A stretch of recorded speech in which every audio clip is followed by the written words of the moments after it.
Lo que es la transmisión para los que están por Facebook. Buenas noches a todos. Una vez más, les damos la bienvenida a todos los que estamos acá, a todos los que se están uniendo en este momento a través de redes sociales. Que la bendición de Dios, que la gracia de Dios pues esté con cada uno. Al igual que Dios ha estado con nosotros hasta acá, que sigue estando en nuestras vidas, que siga sosteniéndonos, ayudándonos a seguir adelante. Gracias a Dios por los testimonios que hemos compartido. Gracias a Dios porque podemos disfrutar de ustedes, de estar con ustedes y de juntos poder estudiar la palabra de Dios. Hoy vamos a continuar estudiando la secuencia que llevamos del libro de Apocalipsis y específicamente hoy nos vamos a centrar en el mensaje a la iglesia de Esmirna. Vamos a estar leyendo parte del capítulo 2 de Apocalipsis y vamos a centrarnos en estos textos. Y si tienes alguna pregunta, bueno, si estás en redes sociales puedes escribirla, vamos a estar mirando. Y si tienes algunas preguntas o algo, pues podemos hacer las preguntas y compartir juntos acá de lo que vamos a ir aprendiendo de lo que Dios nos presenta en su palabra, en la Biblia. Antes de entrar a leer el mensaje a la iglesia de Esmirna, voy a compartir contigo algunos datos interesantes de la ciudad. Y, y de hecho, cuando nosotros vamos a ver, y si vamos a buscar en el mapa, el mapa actual, donde se encuentra Esmirna, todavía esa ciudad existe. Y su nombre actual, muchas ciudades de la antigüedad, hago este paréntesis, tenían un nombre y actualmente se llaman muy diferentes a como se llamaban en la antigüedad. Pero el nombre de Esmirna es bastante parecido. Eh, de hecho, es la actual Izmir en Turquía. Así que si quieres buscar el mapa, puedes buscar Turquía. Allí en el mapa te vas a encontrar la ciudad Izmir y es la ciudad bíblica de Esmirna. Allí te vas a encontrar este detalle si quieres ver por dónde estaba más o menos. En los días de Juan, la ciudad de Esmirna tenía aproximadamente unos 200.000 habitantes. Para los estándares de hoy, donde tenemos ciudades con millones de personas, pues tal vez sería una ciudad pequeña. Pero en los días de Juan era una ciudad grande. No todas las ciudades tenían esa cantidad de habitantes. Era una ciudad muy importante lo que es la ciudad de Esmirna. Esmirna era notable por su ciencia y por su medicina. Y también se enorgullecía por ser la cuna del famoso poeta griego Homero. Y muchos de ustedes conocen algo con respecto a Homero, lo han escuchado mencionar, pues era oriundo de Esmirna, o por lo menos eso pretendían los ciudadanos de Esmirna. Esmirna tenía una relación especial con Roma. De hecho, de todas las iglesias de Asia, y ellos se sentían orgullosos de eso, Esmirna fue la primera en levantar un templo para la diosa Roma. Así que de tantos dioses que ellos tenían, se añadieron uno más y empezaron a adorar a Roma como dios. No solamente adoraban al emperador, también adoraban a Roma como diosa. Hay dos cosas que van a hacer que la vida de los cristianos en Esmirna sea una vida dura y miserable. Y la primera de ellas la acabamos de mencionar. Es el culto al emperador. En Esmirna, de hecho, si ya se adoraba a Roma como diosa, imagínense ustedes a adorar al emperador. Esmirna tenía una práctica que era común en toda esa parte de Asia, y era que la adoración al emperador era algo mandatorio, era algo prácticamente obligatorio. Mandatorio es la palabra bonita para decir que es obligatorio. Eh, Cuando la persona iba allá al templo dedicado al emperador, allí estaba el altar del emperador, y la persona tenía que ofrecer incienso en honor al emperador. Una vez que lo hacía, se esperaba que lo hiciera cada año, una vez al año. La persona que había ofrecido incienso recibía un certificado. Y con ese certificado, pues ya hacía contar de que era fiel al emperador. Si no lo hacías, Se consideraba como que eras rebelde contra Roma, rebelde contra el emperador, y el resultado de eso pues había persecución y a veces hasta muerte también. Esta es la primera causa por la que los cristianos de Esmirna van a tener dificultades allí. La segunda razón es que en Esmirna se encontraba en los días de Juan una gran comunidad judía. Y los judíos se unieron a los paganos para perseguir a los perseguidos, a los cristianos. Los judíos fueron a las autoridades romanas, a las autoridades de la ciudad, acusaban a los cristianos, los acusaban falsamente, se inventaban cosas como que los cristianos eran caníbales y muchas cosas más, simplemente para garantizar de que los cristianos fueran perseguidos. Una lección interesante acá. Cuando una persona rechaza a Dios, rechaza también a aquellos que siguen a Dios. No te extrañes que aquellos que un día recibieron gran luz y le dieron la espalda a Dios, terminen peleando no solamente contra Dios, sino también contra aquellos que aman a Dios.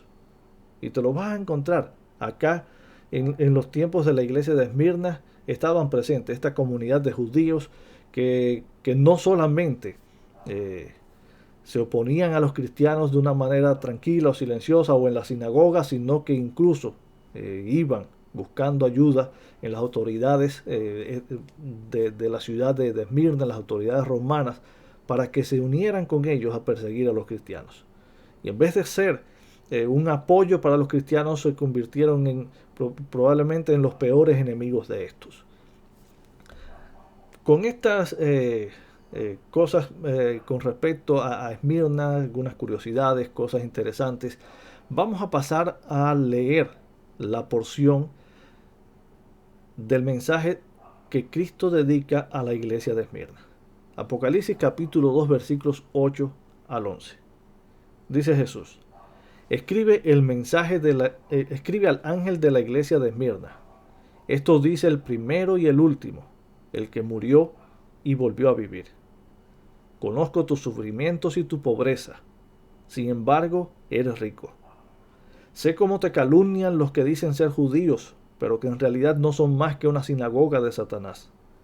No tengas miedo de lo que estás por sufrir.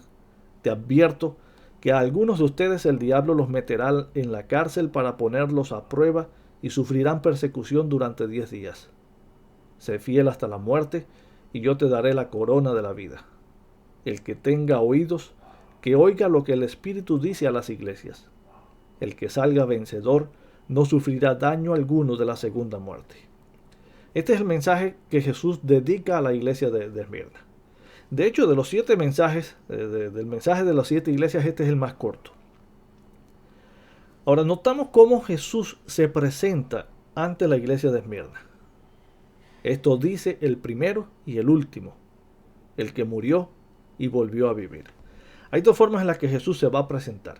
Y notamos que en cada mensaje hay comenzando una presentación de Jesús. Y Jesús se describe con una serie de características que, como dijimos la semana pasada, se desprenden de la visión que está registrada en Apocalipsis capítulo 1. Jesús se está presentando acá de una manera que tiene que ver con el mensaje que Él le está dando a la iglesia. Y la primera forma en la que Jesús se presenta es como el primero y el último, el que murió y volvió a vivir. Y precisamente tiene que ver con la experiencia que está pasando la iglesia en Esmirna. Jesús se presenta como alguien que se identifica con los sufrimientos de su iglesia. De hecho, Jesús caminó primero por la senda que ahora están transitando los cristianos en Esmirna. Jesús sufrió primero que ellos. Jesús fue perseguido primero que ellos. Jesús murió y sufrió la muerte primero que ellos. Dios nunca te va a llevar por un camino por donde Él no haya pasado primero. Y Jesús les está diciendo acá con estas palabras a los cristianos de Esmirna: no solamente yo sé cómo tú te sientes, no solo yo comprendo lo que tú estás sufriendo, yo pasé por ahí primero. Y Jesús tiene un mensaje maravilloso porque el mensaje de Jesús dice el que estuvo muerto, pero vivió. Y esa presentación de Jesús no solamente está describiendo características suyas, sino que está encerrando una promesa y está diciéndoles, puede parecer que tu historia termina en muerte, pero no. La historia termina en vida. Ni siquiera la muerte puede destruir, puede retener a los hijos de Dios. Y Jesús se presenta como el conquistador de la muerte. Y se presenta de una manera en la que anima a la iglesia y les dice, no tengas miedo. El final no termina con muerte, el final termina con vida. Yo estuve muerto y ahora vivo. La segunda manera en la que Jesús se presenta acá a la iglesia de Esmirna es diciéndole esta frase, yo conozco tus sufrimientos y tu pobreza. Sin embargo, eres rico. Dios conoce tus luchas. Dios conoce tus pruebas. Dios conoce no solamente lo que tú pasaste, conoce lo que estás pasando hoy. Conoce lo que vas a sufrir mañana. Pero Jesús se presenta de una manera tal en la que nosotros estamos viendo un Dios cercano, un Dios que está entre su pueblo, un Dios que camina entre nosotros, que conoce nuestras luchas, nuestros pesares, nuestros sueños, nuestras derrotas, conoce todo de nosotros. Y no solamente conoce lo que sufrimos, sino también conoce nuestra condición. Y Jesús les dice, conozco tus sufrimientos y tu pobreza. Pero ahora viene algo interesante y algo llamativo. Jesús le está diciendo sufrimientos, pobreza.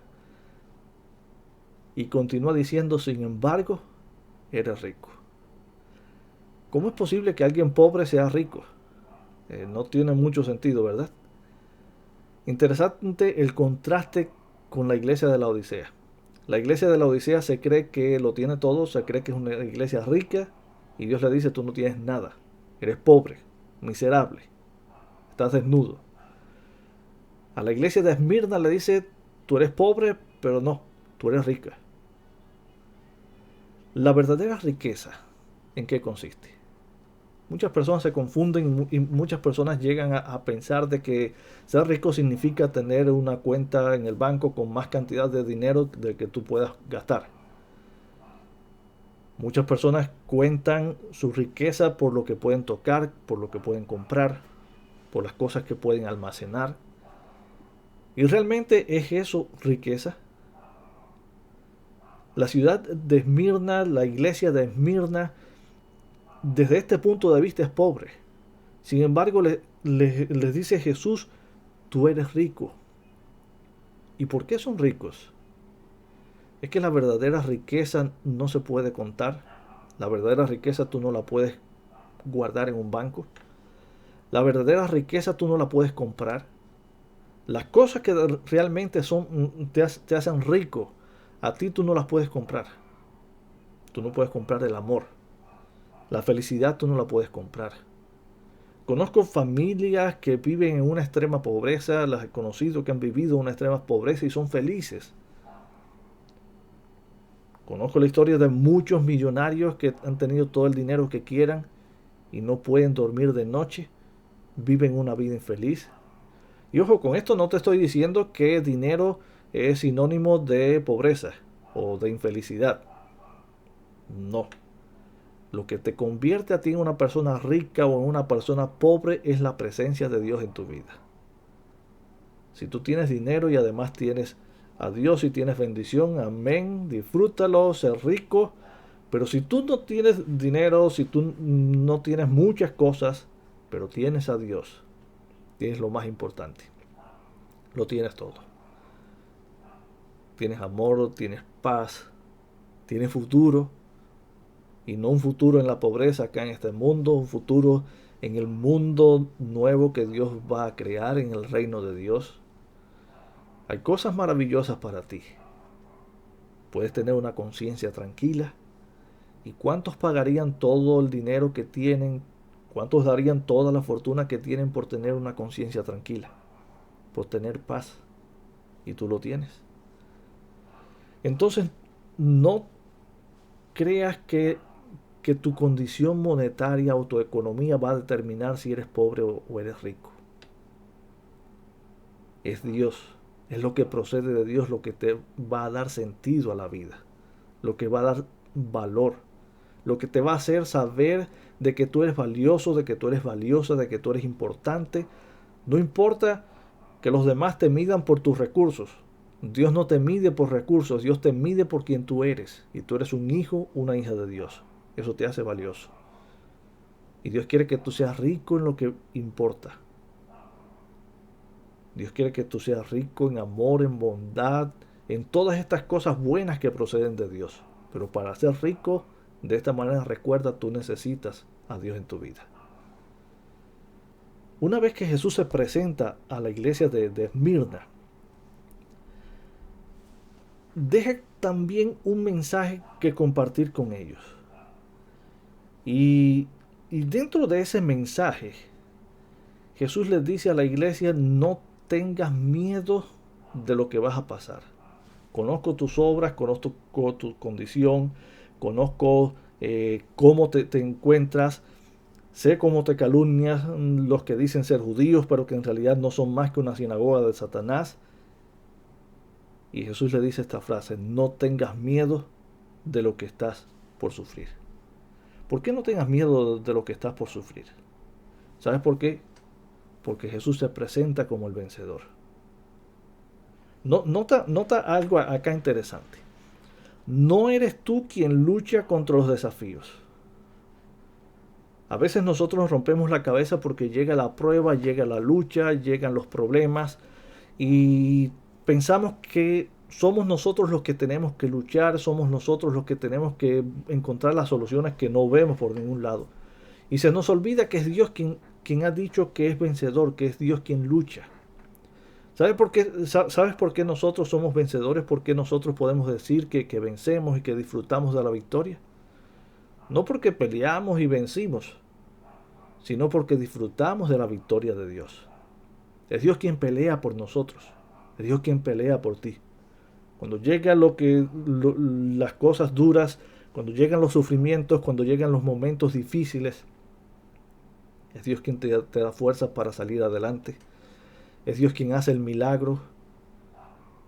Y quien hace el milagro de eliminar el problema, de eliminar la fuerza o de darte, de eliminar la prueba, la dificultad, o de darte las fuerzas para seguir adelante y continuar a pesar de la prueba y la dificultad. Es Dios quien se encarga de luchar por ti.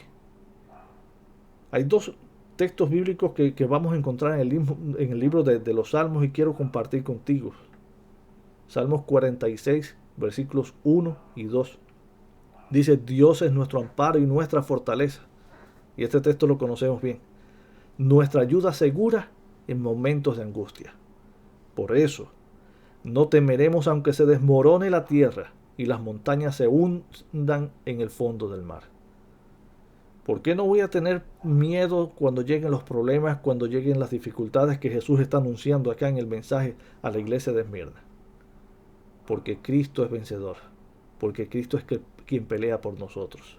Porque nuestra fortaleza no está en lo que yo pueda hacer, está en lo que Dios puede hacer.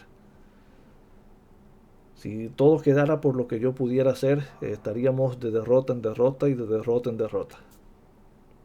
Pero podemos hablar de victoria, no porque seamos fuertes, sino porque Dios es fuerte.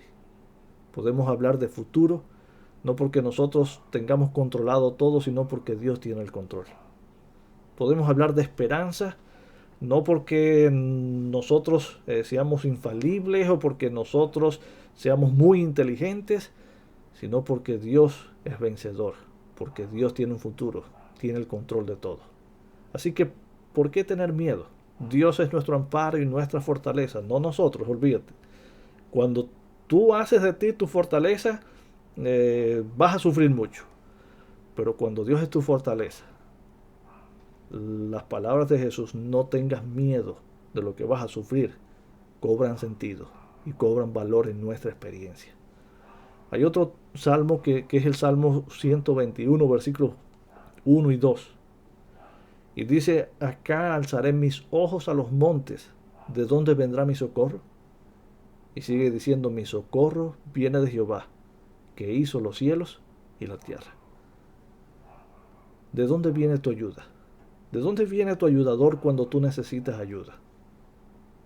Muchas veces miramos al lado, miramos a nuestro hermano, miramos aquí, buscamos en nuestros amigos ayuda, buscamos a ver soluciones en lo que yo puedo hacer o lo que yo puedo conseguir.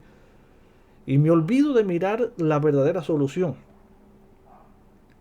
Cuando llegan los momentos duros de la vida, cuando necesito ayuda, ¿de dónde viene esa ayuda? Recuerda, mi ayuda viene de Jehová, que hizo los cielos y la tierra. Por eso es que Jesús habla de victoria.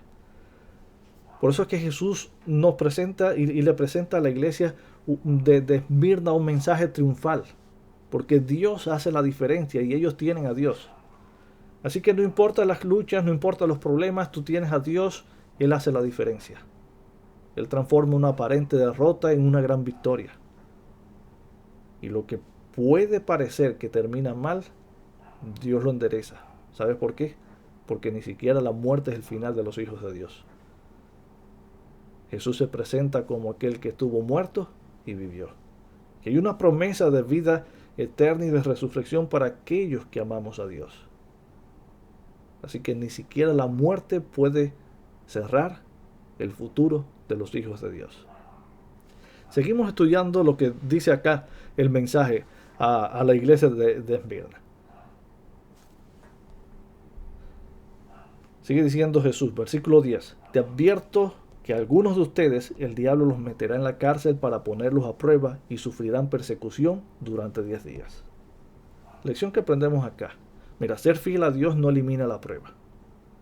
Ser fiel a Dios no significa que nunca vas a ser probado, que nunca vas a pasar por un problema, que nunca vas a pasar trabajo. Ser fiel a Dios cambia el final de la historia. No quita la prueba, pero cambia el final de la historia. Sigue diciendo Jesús. Una vez que le cuenta de lo que va a estar pasando, de los sufrimientos que van a llegar, Jesús les dice, sé fiel hasta la muerte y yo te daré la corona de la vida. Sé fiel hasta la muerte. No dejes que tus luchas desvíen tu mirada de Cristo.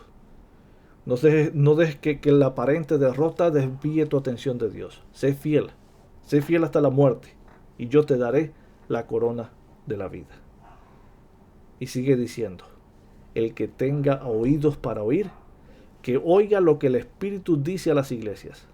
El que salga vencedor no sufrirá daño de la segunda muerte. Y hablamos acá de una segunda muerte, y para que haya una segunda tiene que haber una primera, ¿verdad? El número 2 va después del número 1.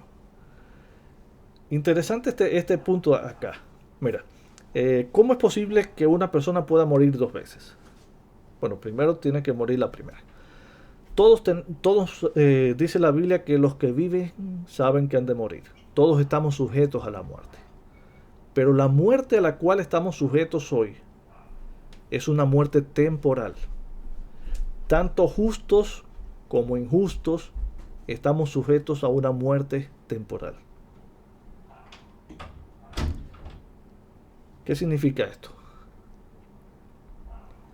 Cuando Jesús venga, cumpliendo su promesa, la promesa que encontramos en muchas porciones de la Biblia, Juan capítulo 11, versículo 25, cuando Jesús dijo, yo soy la resurrección y la vida, el que cree en mí, aunque esté muerto, vivirá. Promesas como las que encontramos en 1 Tesalonicenses capítulo 4, promesas como las que encontramos en 1 Corintios capítulo 15, promesas como estas que hablan de que cuando Jesús venga, aquellos que murieron creyendo en Jesús van a resucitar, se van a cumplir en el momento del regreso de Jesús. Y esto es lo que la Biblia llama la primera resurrección. Todos estamos sujetos a la muerte, una muerte temporal. Y ya te dije que los justos, como dice Jesús acá, no sufren la segunda muerte, solamente sufren la primera muerte, esa muerte temporal. Cuando Jesús venga nos volvemos a encontrar. Cuando Jesús regrese nos volvemos a encontrar para nunca más volvernos a separar. Porque en el reino de Dios no habrá más muerte, no habrá más llanto, no habrá dolor, no habrá enfermedad. Todas esas cosas habrán pasado. Pero ¿qué pasa con los impíos, con aquellos que vivieron siendo enemigos de Dios? ¿Qué pasa con estos mismos ciudadanos de Esmirna que persiguen a la iglesia de Esmirna, con esta misma comunidad judía que persigue a los cristianos de la iglesia de Esmirna? ¿Qué pasa con ellos? También participan de una muerte temporal, la primera muerte. Y hay una segunda resurrección. Hoy no vamos a hablar de la segunda resurrección, hoy solamente estamos hablando de la segunda muerte. Hay una segunda resurrección que ocurre después de que los justos hayamos sido llevados al cielo, que estemos 1000 años con Cristo allá en el cielo. Hay una tercera venida de Jesús junto con su pueblo, con la Nueva Jerusalén.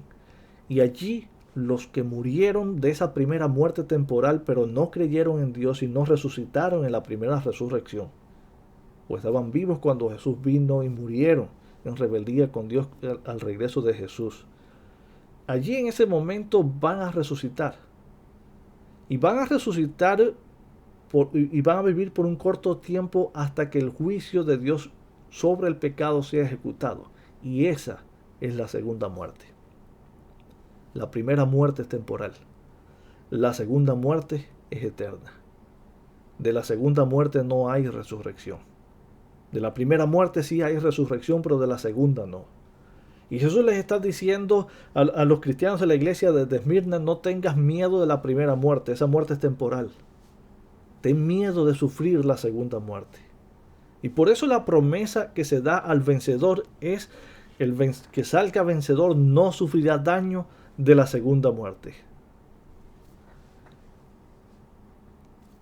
Este es el mensaje de Dios para la iglesia de Esmirna. Tú y yo tenemos una elección que tomar. Y nuestra elección va a determinar si nosotros somos vencedores o si nosotros fracasamos, somos vencidos y como resultado sufrimos la segunda muerte. ¿Quién es el vencedor? El vencedor es aquel que permanece fiel aún hasta la muerte. El vencedor recibe la corona de la vida. Y no solamente recibe la corona de la vida, sino que recibe vida eterna. En contraste, el que no es fiel a Dios, el que se aleja de Dios, el que se hace enemigo de Dios, aquellos que persiguen al pueblo de Dios, son derrotados por Satanás y el resultado es la muerte eterna. La situación de la iglesia de Esmirna en los días de Juan era esta: una iglesia perseguida, una iglesia pobre pero rica. Esta iglesia de Esmirna también está representando a una iglesia en un periodo de la historia, porque recuerda que cada una de estas iglesias no solamente está describiendo, cada uno de estos mensajes no solo está describiendo la condición de la iglesia en los días de Juan en esa ciudad específica, sino que también están describiendo un periodo de la historia de la iglesia cristiana, que también incluso tiene aplicaciones para nuestra iglesia local o para las experiencias que nosotros pasamos en nuestra vida personal. Como parte de la iglesia cristiana, este mensaje de Esmirna está identificando la historia de la iglesia en los siglos 2 y 3 después de Cristo. Esa iglesia perseguida por el Imperio Romano, esa iglesia que sufre bajo el Imperio Romano, que sufre persecuciones horribles, terribles. Basta con irnos a leer los libros de historia, donde se cuentan terribles historias de cómo los cristianos sufrieron bajo estas persecuciones. Y vamos a entender por qué Esmirna era una iglesia que estaba padeciendo dificultad, que estaba padeciendo persecución, una iglesia pobre, pero rica. Esa iglesia permaneció fiel a Dios. La persecución nunca ha debilitado a la iglesia. La persecución, los problemas, solo han hecho que la iglesia se acerque más a Dios. Y eso pasó en el periodo de Esmirna. Y ahora yo te pregunto, tal vez en tu vida personal estés pasando por una etapa como la que describe el mensaje de Esmirna, y estés pasando por vacas flacas, y estés pasando por momentos duros, estés pasando de prueba en prueba, de dificultad en dificultad. Recuerda, el mensaje de Dios para ti es que Jesús comprende lo que tú estás viviendo. Jesús pasó por allí ya. Jesús sabe todo lo que tú estás pasando. Jesús te entiende. Pero el mensaje de Jesús para ti no solamente yo te entiendo, es no tengas miedo. Yo estoy al control. Yo soy vencedor. Puede parecer que eres pobre, pero eres rico. Puede parecer que termina tu vida en derrota, que vas de derrota en derrota, pero sé fiel hasta la muerte, dice Jesús, y yo te daré la corona de la vida. Que Dios te ayude a ti, que me ayude a mí a ser fiel hasta la muerte, que seamos fieles a Dios en la vida, en la muerte, en todo tiempo, y que un día cuando Jesús regrese podamos recibir la corona de la vida eterna, y podamos mirar el pasado como algo que ya pasó, porque en ese momento ya no existirá más.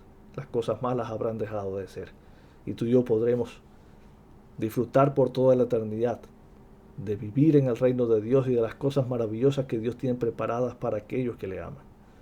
Recuerda, si hoy tu vida está pasando por la situación de Esmirna, no te preocupes, el final no es ese. El final no termina en derrota, no termina en muerte. El primero y el último, el que murió pero hoy vive, está contigo. Es vencedor, Él tiene el control. Tu victoria es su victoria. Tú puedes disfrutar de mañana, puedes disfrutar de un futuro, porque Él venció. Que Dios nos ayude para acercarnos a Él. Dios hace la diferencia. Oramos. Querido Padre, queremos darte gracias porque eres un Dios de amor, eres un Dios cercano a nosotros.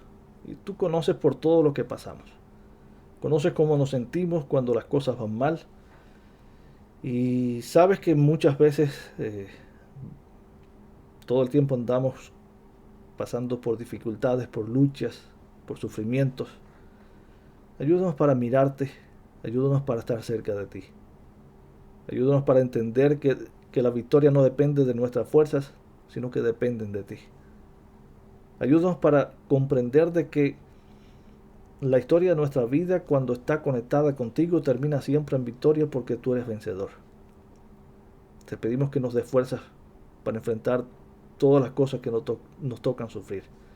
Pero gracias porque tú has prometido que siempre estás allí con nosotros. Ayúdanos para ser fieles. Ayúdanos para poder, al caminar contigo, al hacerte parte de nuestras vidas, que podamos disfrutar de tu riqueza, de la riqueza espiritual en esta tierra, y que podamos disfrutar muy pronto de la vida eterna y podamos recibir la corona de la vida porque hayamos sido fieles a ti. Quédate con nosotros, danos un buen descanso, una buena noche, y ponemos nuestros problemas y nuestras preocupaciones en nuestras manos. De nuestras manos a tus manos. No podemos, pero tú sí puedes. También ponemos nuestras familias en tus manos. En el nombre de Jesús. Amén. Una buena noche a todos. Dios les bendiga a cada uno.